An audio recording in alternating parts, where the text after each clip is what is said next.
जब परशुराम ने महादेव के मस्तक पर अपने दिव्य फरसे से प्रहार कर दिया तो माता पार्वती ने क्रोध से ऐसा क्या किया कि अजेय योद्धा परशुराम भी डरकर भागने लगे।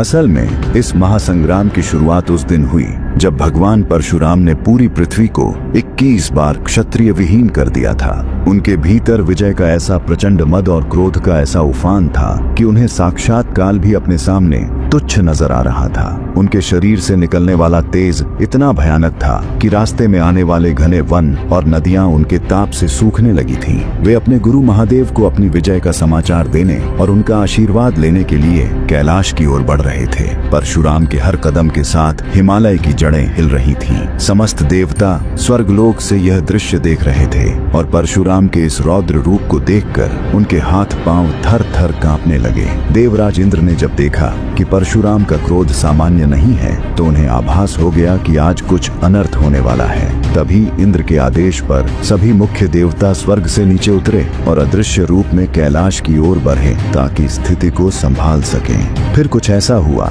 जिसने कैलाश के द्वार पर एक ऐसी दीवार खड़ी कर दी जिसे भेद पाना परशुराम के लिए भी नामुमकिन था। जैसे ही परशुराम कैलाश के मुख्य द्वार पर पहुंचे, वहां महादेव के ज्येष्ठ पुत्र भगवान गणेश एक विशाल पर्वत की तरह अडिग खड़े थे। असल में उस समय महादेव और माता पार्वती परम एकांत में विश्राम कर रहे थे और महादेव की स्पष्ट आज्ञा थी कि कोई भी उनके एकांत में विघ्न न डाले।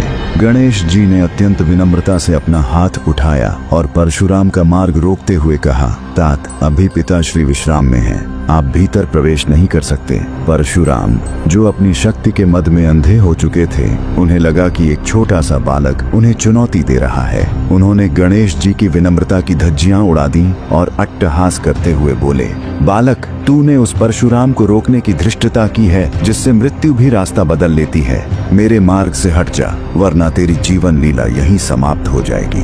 परशुराम की यह रणहुंकार सुनकर वहां खड़े नंदी और अन्य शिवगण भी गुफाओं में छिप गए, लेकिन गणेश जी अपनी प्रतिज्ञा पर पहाड़ की तरह डटे रहे। फिर कुछ ऐसा हुआ जिसने परशुराम के धैर्य का बांध तोड़ दिया और उन्होंने अपनी गदा उठा ली। क्रोध में आकर परशुराम ने अपनी विशाल गदा से गणेश जी पर ऐसा प्रहार किया कि आकाश का सीना फट गया। असल में परशुराम को लगा था कि एक ही वार में यह बालक मार्ग से हट जाएगा, परंतु गणेश जी ने अपनी दिव्य सूंड से उस गदा को बीच हवा में ही पकड़ लिया।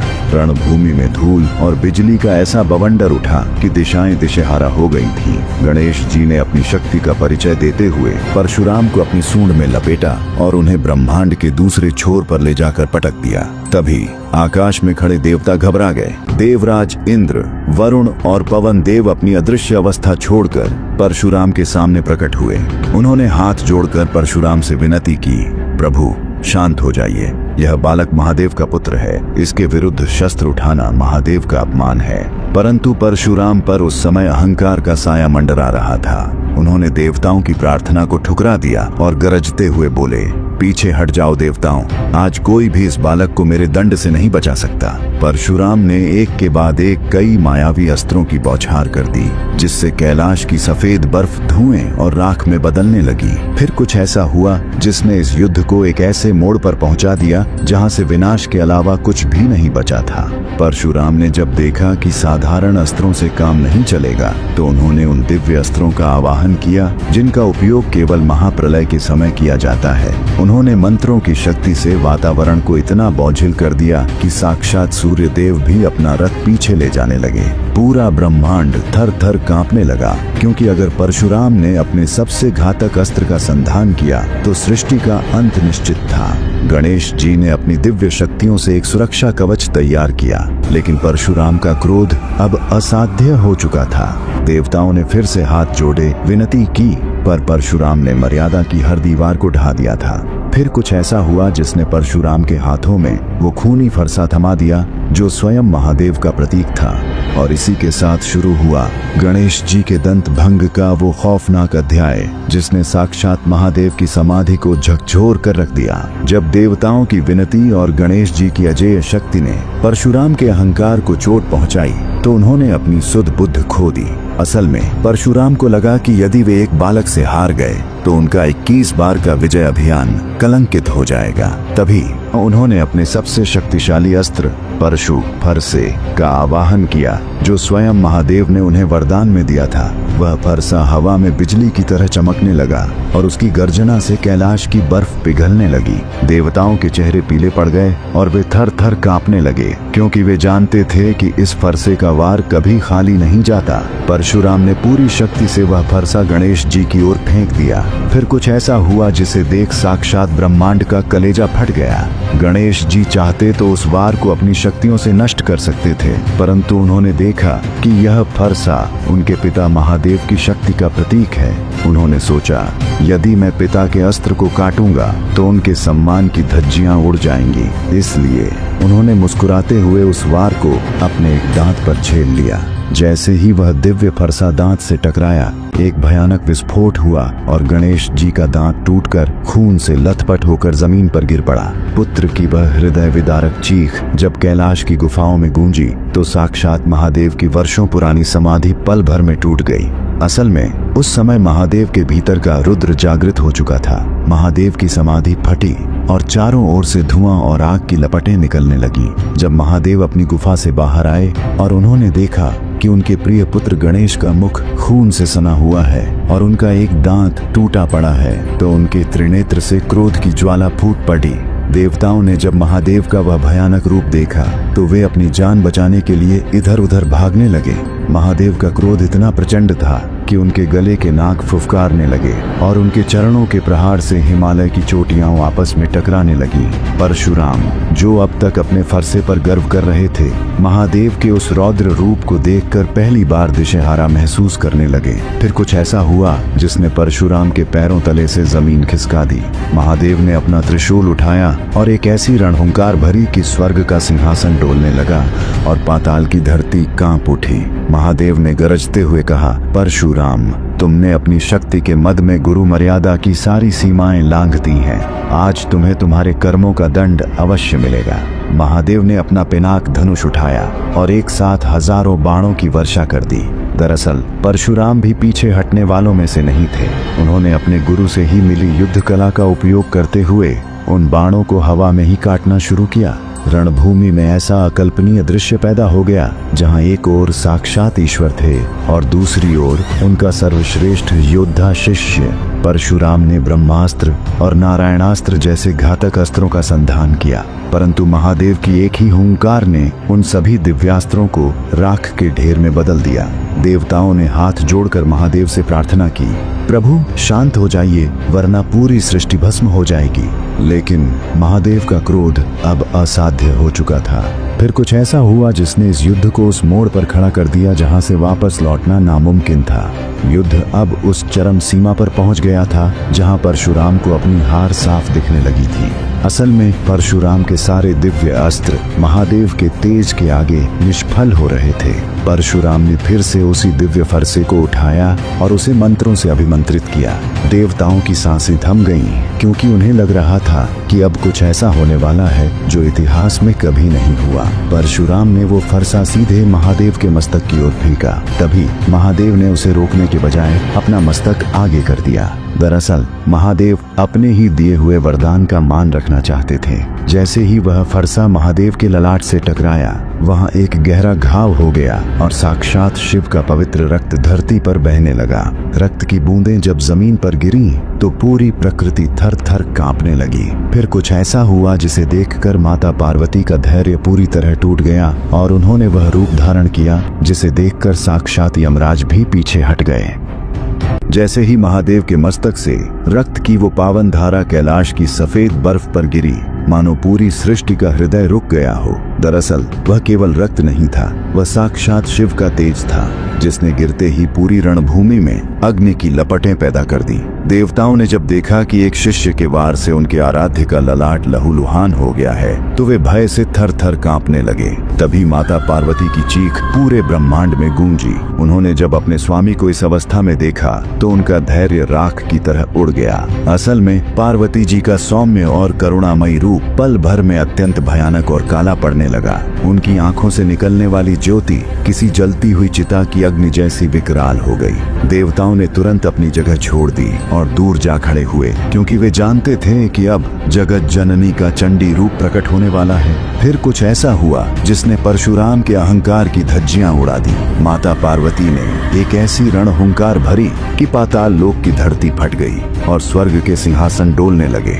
उन्होंने अपने बाल खोल दिए और साक्षात महाकाली के स्वरूप में प्रकट हो गईं। उनकी जीभ से विनाशकारी अग्नि निकल रही थी और उनके हाथों में चमकता हुआ त्रिशूल साक्षात काल के समान नजर आ रहा था। परशुराम, जो अब तक अपने फरसे पर गर्व कर रहे थे, उन्होंने जब महाकाली के उस भयावह रूप को देखा तो उनके हाथ से धनुष छूटकर गिर पड़ा।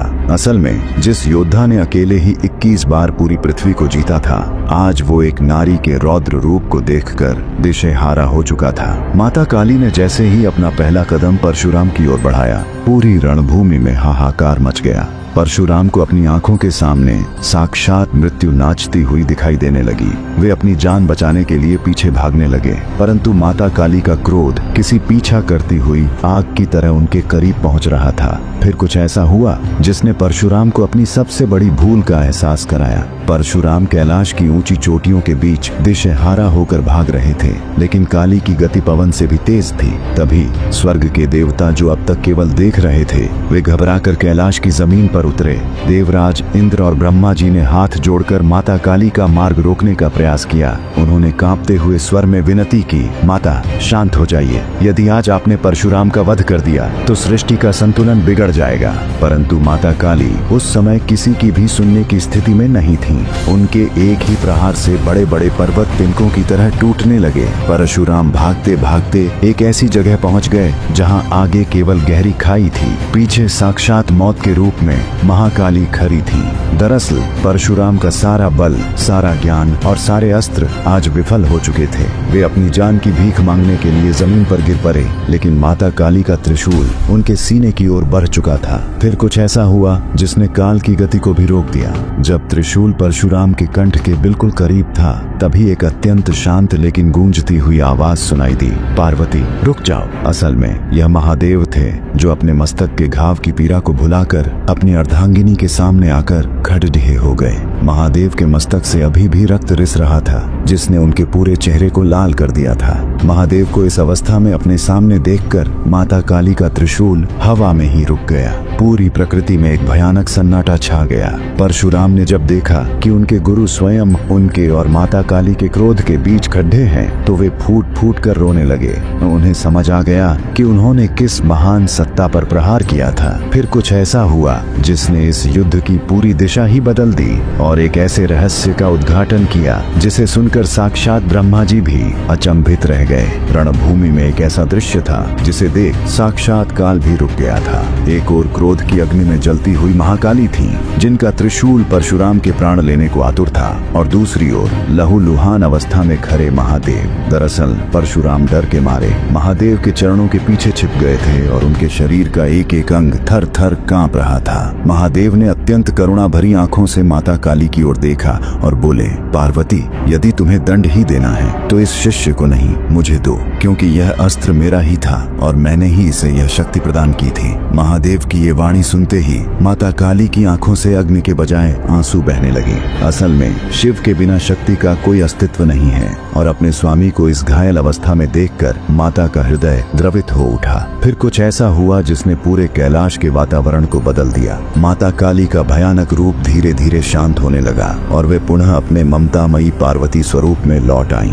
उनके हाथ से त्रिशूल गिर पड़ा और उन्होंने महादेव के मस्तक के घाव को अपने आंचल से ढक लिया। जब माता पार्वती शांत हुई, तब परशुराम महादेव के चरणों में किसी कटे हुए वृक्ष की भांति गिर पड़े। वे फूट फूट कर रोने लगे और उनका पूरा शरीर पश्चाताप की अग्नि में जलने लगा। दरअसल परशुराम को अब अपनी मृत्यु का भय नहीं था, बल्कि उन्हें इस बात का दुख था कि उनके एक प्रहार ने उनके आराध्य को लहूलुहान कर दिया था। उन्होंने अपनी गदा और वो दिव्य फरसा महादेव के चरणों में रख दिया और बोले, प्रभु मुझे क्षमा मत कीजिए, मेरा यह मस्तक काट दीजिए, क्योंकि मैंने उस गुरु पर वार किया है जिसने मुझे शून्य से अनंत बनाया है। मेरे इस अहंकार की धज्जियां उड़ जानी चाहिए। समस्त देवता जो अब तक अदृश्य होकर यह सब देख रहे थे, वे भी परशुराम की यह दशा देख भावुक हो उठे। इंद्र और ब्रह्मा जी ने महादेव से परशुराम के प्राणों की भिक्षा मांगी। तभी महादेव ने मुस्कुराते हुए परशुराम को अपने हाथों से उठाया। फिर कुछ ऐसा हुआ जिसकी कल्पना किसी भी देवता ने नहीं की थी।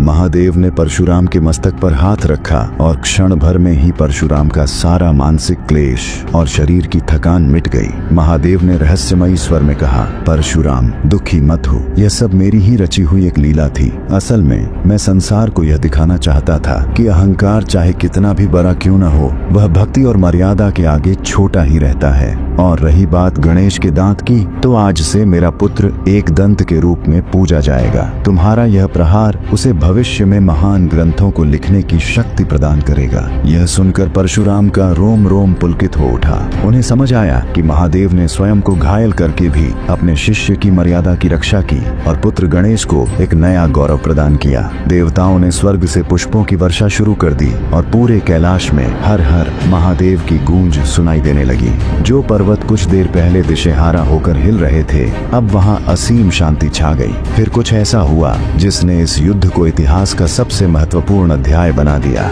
महादेव ने परशुराम को आशीर्वाद दिया कि वे चिरंजीवी रहेंगे और धर्म की रक्षा के लिए हमेशा तत्पर रहेंगे। परशुराम ने अपनी उद्दंडता का त्याग किया और एक शांत आर्षी के रूप में तपस्या करने चले गए। दरअसल यह युद्ध हमें सिखाता है कि शक्ति मिलने पर मनुष्य को कभी अपनी जड़ें और मर्यादा नहीं भूलनी चाहिए। महादेव ने एक बार फिर सिद्ध कर दिया कि वे आशुतोष हैं, जो अपने भक्त के हाथों हार कर भी उसकी जीत सुनिश्चित कर देते हैं। महादेव ने तो अपने शिष्य का अहंकार नष्ट कर उसे क्षमा कर दिया। पर क्या आप जानते हैं कि जब अजेय दैत्यराज अंधकासुर ने अहंकार के मद में अंधा होकर साक्षात माता पार्वती पर कुदृष्टि डालने का दुस्साहस किया, तब महादेव ने क्या किया? जानने के लिए स्क्रीन पर दिख रहे महादेव बनाम अंधकासुर वाले वीडियो पर अभी क्लिक करें और पूरा रहस्य जानें।